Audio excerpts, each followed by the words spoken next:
Jadi sebelum kita memiliki hati yang sesungguh-sungguhnya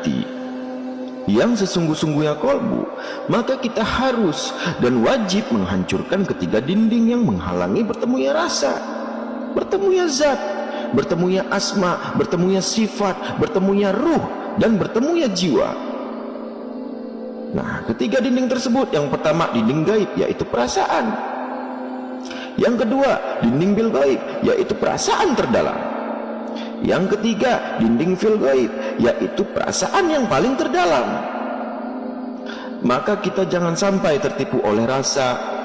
Banyak orang yang berketuhanan terjebak di rasa. Yang dia rasa-rasa, maka terjadilah perasaan. Yang dirinya selalu dihantui sama perasaan. Semakin dalam perasaannya, maka semakin dapat membahayakan dirinya dalam bertuhan. Karena bukan fakta yang diambilnya, tetapi cerita. Nah gitu. Nah, maka ilmu itu ada di fakta, bukan cerita. Perasaan itu gaib. Gaib perasaan itu, yang bisa membuat kita menjadi menduga-duga nantinya. Wa ma yattabi'u aktsaruhum illa zanna, dan kebanyakan mereka hanya mengikuti dugaan. Tuh. Inna zanna la yughni minnal haqqi syai'a. Sesungguhnya dugaan itu tidak sedikit pun berguna untuk melawan kebenaran. Innallaha alimun bima yaf'alun. Sungguh Allah Maha mengetahui apa yang mereka kerjakan. Jadi perasaan itu tempat tinggalnya iblis dan para sekutu-sekutunya untuk mengotak-atik iman kita tuh. Tempat iblis dan para sekutu-sekutunya untuk membodohi kita. Tempat iblis dan para sekutu-sekutunya untuk menghilangkan kesadaran kita. Tempat iblis juga dan para sekutu-sekutunya untuk menyesatkan kita dalam bertuhan. Mereka itu beraktivitasnya ada di dalam dada kita, sesuai dengan surat An-Nas, allazi waswisu fi sudurin nas, yang membisikkan kejahatan ke dalam dada manusia. Minal jinnati wan nas, dari golongan jin dan manusia. Setan itu akan mendorong nafsu kita.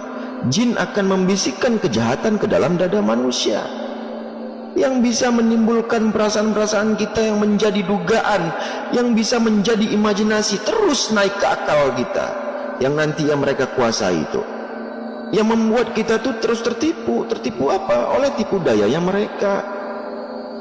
Jika ini sampai terjadi sama diri kita, maka nanti kita juga akan bertemu sama golongan yang dari manusianya tuh. Nah, yang dirinya sudah dikuasai iblis dan para sekutu-sekutunya.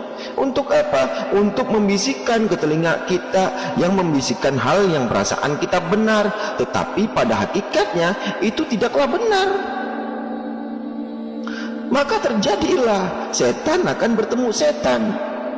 Maka hati-hati kita dalam belajar hakikat, dan dalam memilih guru. Jika kita tidak menghancurkan ketiga dinding tersebut, maka terjadilah orang yang berketuhanan, tetapi sesungguhnya orang itu kehantuan dengan perasaan dirinya sendiri. Maka perbaikilah diri batin kita. Jika kita perbaiki, maka mereka iblis dan para sekutu-sekutunya itu tidak dapat membahayakan kita. Wa ma khalaqtul jinna wal insa illa liya'budun. Aku tidak menciptakan jin dan manusia melainkan agar mereka beribadah kepadaku. Tuh, jadi harus kita pahami ini. Nah, jika tidak kita perbaiki, maka dia akan dapat membahayakan kita dalam bertuhan nantinya. Mereka akan menyesatkan kita nantinya tuh, yang mereka selalu membisikkan kejahatan di dalam dada kita. Nah, jadi yang harus kita ingat, yang harus kita sadari, kejahatan itu bukan kriminal saja yang mereka bisikkan nantinya, tetapi mereka bisa membisikkan ke hati kita, yang bisa membuat kita nantinya bisa menjadi dajjal.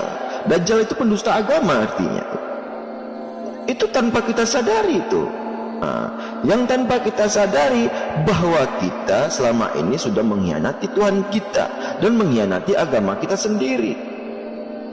Yang kita tahu ya selama ini kita bertuhan yang sungguh-sungguh bertuhan yang benar.